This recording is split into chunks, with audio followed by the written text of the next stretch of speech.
Have you ever had a hard time managing your money? As soon as money comes in, sometimes it seems to go out just as fast, right? Look, I get it. I used to be like that as well. Many of us were never taught really good money skills. In fact, many women are left absolutely destitute and confused after a divorce or a breakup or some sort of crisis. Now, especially if their partner was in charge of all the finances. It can be super overwhelming to come to grips with all of that and then suddenly have to deal with a breakup and learning how to deal with money issues. And this is why this guest today is so important.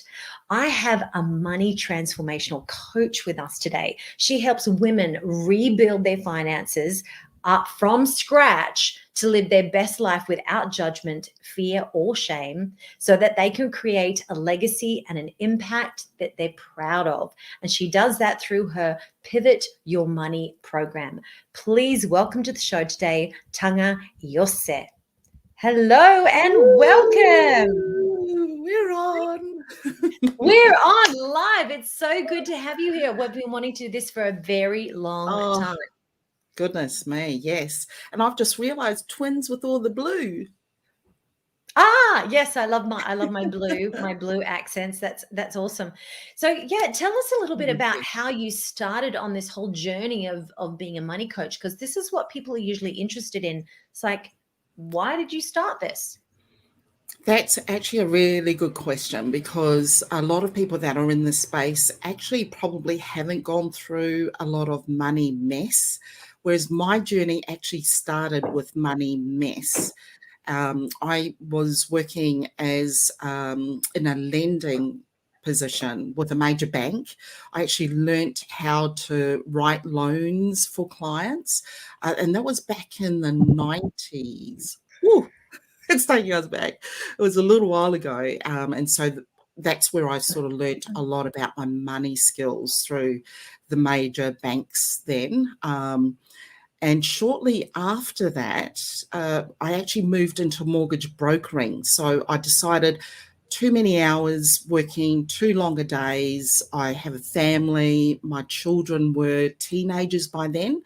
So they grew up knowing me working really long hours. And so I thought, you know what the heck? Why don't I go out there and start a business? And that was about 2015. 2005, 2015. So I'm losing count of all the years now. And so running the mortgage brokering was actually running really well. And there weren't that many females in that space at the time. So a lot of my discussions with clients really touched on the emotional side. And of course, a lot of the wives, the partners were feeling okay having those conversations with me. But in 2015, I'm losing count here. I had been working for so long that I'd been reaching the 5-figure income each month, but then I was diagnosed with breast cancer. I was 39 then, and it was really traumatic because all I knew was working long hours, and all I knew was success looked like working hard, earning income, building a business, building a family, all of those sorts of things. And I never really understood how much I wasn't taking care of myself. Of course, I look back now and realize that I was actually working way too hard, way too long, stress.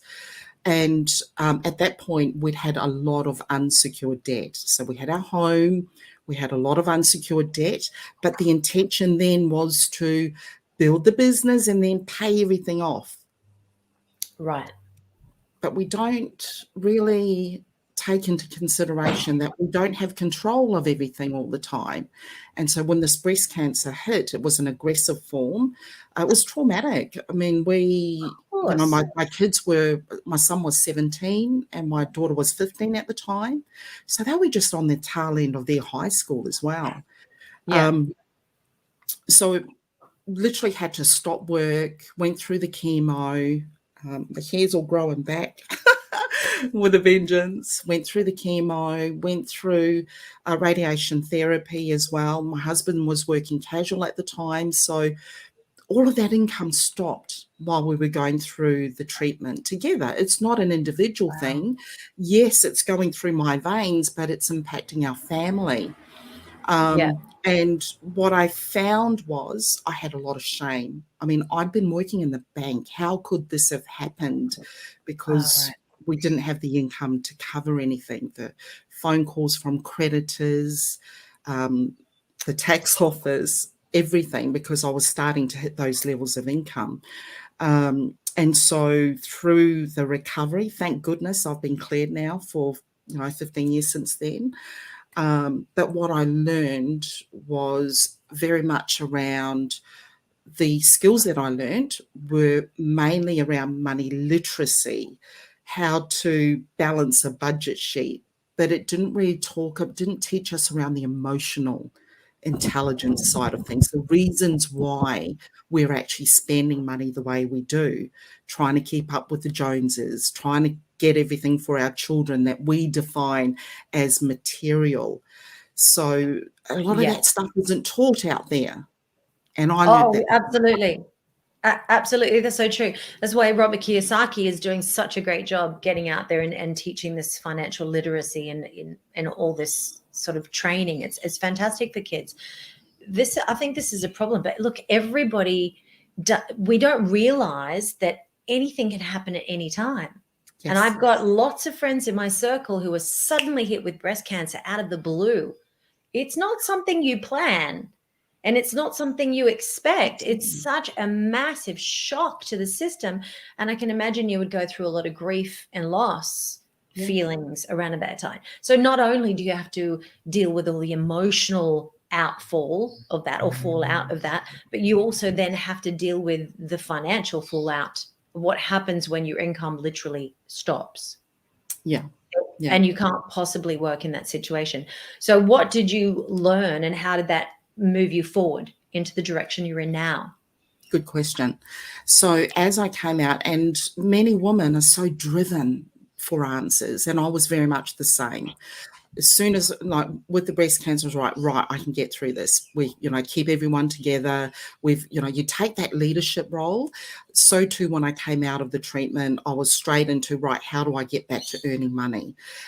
Did the bank for a little bit again. So crazy enough, went back to the bank because that's all I knew. But then I discovered that was really affecting my values. I'd really come deep in my journey around where my personal values were around compassion and integrity and transparency. And so I found this thing called financial counseling. And it's this compassionate service, which is free to community. And we help counselors. We're counselors. I became a financial counsellor and I learned the skill of supporting others that are going through. Now, mine was breast cancer. It can be a like you mentioned before, a relationship breakdown. Yeah. COVID. COVID is a Oh, classic absolutely. example of what's Absolutely. all of a sudden, our new normal had been created in the last 2 years. So we're Yeah. earning money in a different way, but the debt is still left over Yeah. from before. So there's a Yeah. lot of shame. Yeah, look, absolutely. And there was for me, Tanga, and I think that it's something that a lot of women don't want to talk about. And apparently, I think maybe it was you who told me that there's a lot of homeless women out on the street after Oh, yes, 50 yeah. these days because of divorce and being destitute after divorce. And I can see that actually happening. When I got divorced a couple of years ago, it was a massive shock. It was like the rug was pulled out from underneath my feet. And then suddenly, from two incomes and being very stable and flying all over the world and having a fabulous lifestyle, suddenly I'm down to one and everything changed. And it was a massive, massive shift. And silly me, and I'm sure that lots of other women do this, I let my husband do everything, which I realized was very much the wrong thing to do. Now, I'm so glad in retrospect now that's happened because, like you, I've turned things around and had to learn new skills. And that has made me a very different person. So I absolutely love this conversation. It's a topic Mm. very, very close to my heart, because it took me a good 18 months, 2 years to get myself on my feet after Yeah. that. It took me quite a while. So Can I let's go can I into, just offer into that too? yeah, Sorry to interrupt you there, yeah. but 8 out of 10 women are not comfortable talking about money. And if you think Wow. about it, the education that we've had has been very colonized, patriarchal ways of teaching how to organize our money. And so there's been a lot of controlling. So it's not unusual that women haven't been comfortable contributing to the money discussions at home because of Mm, the old systems that we've had in place, because of the old way that we've been educated. I call it the yang without the yin. So the yang's been mm, very strong masculine teachings, which yeah, then means that through the years, we as women haven't really practiced that conversation to be part of money decisions and yeah. feel valued in that space. Some of Especially the when we didn't grow up with it. yes, All I heard from my mum was, "What do you think? Money goes on trees? You know, it grows on trees, or we can't afford it." That's all we ever discussed. Well, there was no discussion at home. That was the statement, yeah, to end all statements. And that's all I ever heard. So it was never part of our conversation growing up, which I think is a wrong thing too. We need to bring children into it and teach them how to manage money right from scratch, women and men, or girls and boys. yeah. So let's dive in. On just, if you're watching this now or you're just tuning in, you'll see that we're live on a few different platforms here. On Facebook, we're live across a few different platforms, and also on the Voice of Confidence TV, and that is in YouTube. Now, if you're watching in YouTube, that's awesome. Just make sure that you post any comments below, and we'll be able to answer those comments straight after the live stream. So we've got number one here. What is the emotional intelligence, and why does that matter? Yeah, that's a great question, because I am a money emotional intelligence coach, and many people go, well, what is that? And it Yeah, comes back to what I referred to before. Much of our money literacy has been with a very strong masculine patriarchal system. And to balance that, if anyone knows the yin and the yang, the yin needs to balance that out. And for us women, that is intuitive, because we are nurturing. And many yeah, women, I know when we do spending diaries, many women are actually a little bit ashamed to come to me after their week of spending diary. And often it's things like, oh, Taga, I had a really bad week. I had to buy things like for my kids' shoes or my kids' clothing. And I'm just like, wait, those are basic needs. I'm glad you're doing that. But the fact that we are labeling those spending as wrong comes back to the old teachings. And so money emotional intelligence really starts to re-level that back up. So we're getting a balance. Budgeting's good, but it's a tool. But it's been used to control many people as well. So that's why there's a lot of negative feeling around mm, budgets. But it can be used to create allyship as a tool so that you can uplift your family and create impact. that's beautiful. I love that. Money intelligence is different to emotional intelligence, but it's very much linked, I'd Yes. say. Yeah, because I think that one of the biggest things that we have around money, especially women who haven't had the control before, is that emotional trigger that comes up around money. It's a really Mm, strange thing, because you'd think that money would be different to emotions. But I remember straight after breaking up with my husband and not knowing what to do, my emotions were so far off the charts that anyone who brought up money or tried to look at a spreadsheet or understand finances, I'd literally just burst into tears, because I didn't understand it and I couldn't cope at the same time. You know, it was all too much for me. So I actually hired somebody like you. I'm glad that I did. Know the time. I would have been wonderful to hire you.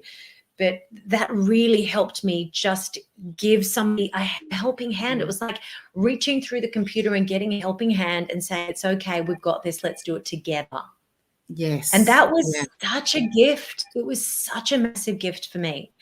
And so that's what you can do for other women too, because it's an emotional journey, ladies. And you've got to understand, you don't beat yourself up about this. It is what it is. It's time to just look at the facts and move on.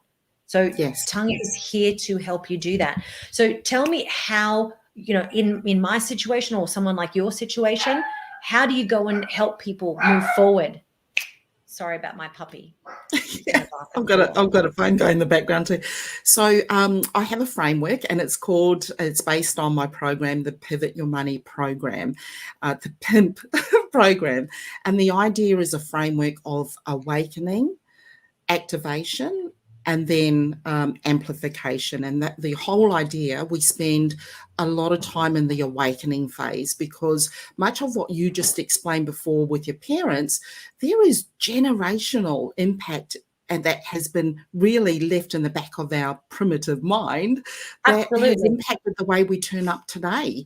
Yep. The filter that we use when we're making money decisions started when we were children. Yeah. It started right. in our culture and society and social media and all of those things. When we start to peel those back, that's where the real work starts. But interesting enough, I had a chat with a client this morning, and she said to me, she's normally an out of control spender. So she wanted to come to me to say, how do I do this? Because it's an important thing. It's Christmas. I want to buy things for my friends. So the underlying emotional need there is to show your friends love. And so what she actually did was she was able to just do a little bit of a pattern interruption when she went to buy these expensive little ceramics. And she realized that was her.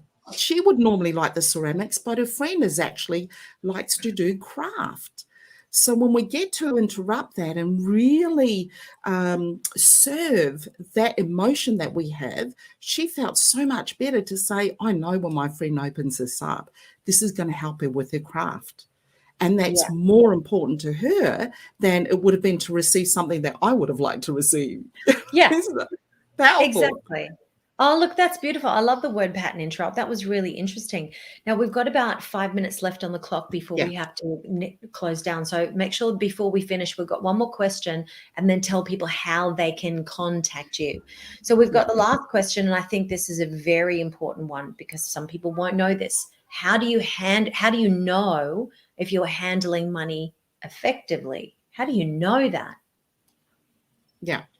Interesting. So some of the things that can happen is a little bit of bill shock or bank statement shock. It could be that you're avoiding looking at your bank statements for whatever reason, right? Sometimes you might just be pay passing or paying for things without really understanding what you're spending money on. Those can be really subtle things because they are subconscious. You're not even thinking that you're doing these things. But some of the key things then is if you're hiding your spending from other people, from maybe a loved one, that can be a real big indicator that maybe it's time to have a bit of a discussion. And another one also is when you feel anxiety around the discussion of money, when that comes up. Another key thing is people work long extra hours to pay off debt from out of control spending. So if you find that you're working so many extra hours, it could be that you're doing that to support an out of control spending. So there's some real subtle things that happen, but you can actually DM me. I'm on Facebook. I've got a group as well. And many people reach out just through a DM because I know that many people don't like to talk about money and are a little bit concerned about privacy. So quite happy for you to reach out to me direct through a DM. Search me. I promise you there's no other Taga Lose on Facebook. That's beautiful. Let me put the banner in here. So Taga Lose like that, and you're on Facebook. Yep, Facebook personal. I'm accepting friends, and I've also LinkedIn as well. I've got my professional thing on there that gives you all of my background and where that's come from, and also I've got a Facebook page for women as well to support through these conversations. I do weekly lives and I cover questions that people have. That's beautiful. And what we'll do is we'll make sure that we put those links directly underneath here on Facebook and also on YouTube. So if you're watching this live, don't fret. You'll be able to contact Taga below. You'll see all those links below. Now, remember, because we were live and we can't always answer all the questions while we're live, make sure that you post any of your questions below this post, and we'll both go back to all the platforms and check to see if you need any questions answered. Yes. And please just PM me or PM Taga if you want to reach out and get your money into control. Yeah, so please just reach out. Don't be shy. I found it really hard at first too. It was embarrassing. You know, it's embarrassing and it's humiliating, and I felt like an idiot. So I completely get it if you're in that situation too. Believe me, I know how it feels. So thank you so much for joining us today. This is so important for many, many people. It's been fantastic. So have a wonderful, wonderful weekend, everybody out there in YouTube and Facebook land. Oh, you're welcome. It's been absolutely fantastic. Have a wonderful weekend, and I'll see you next time.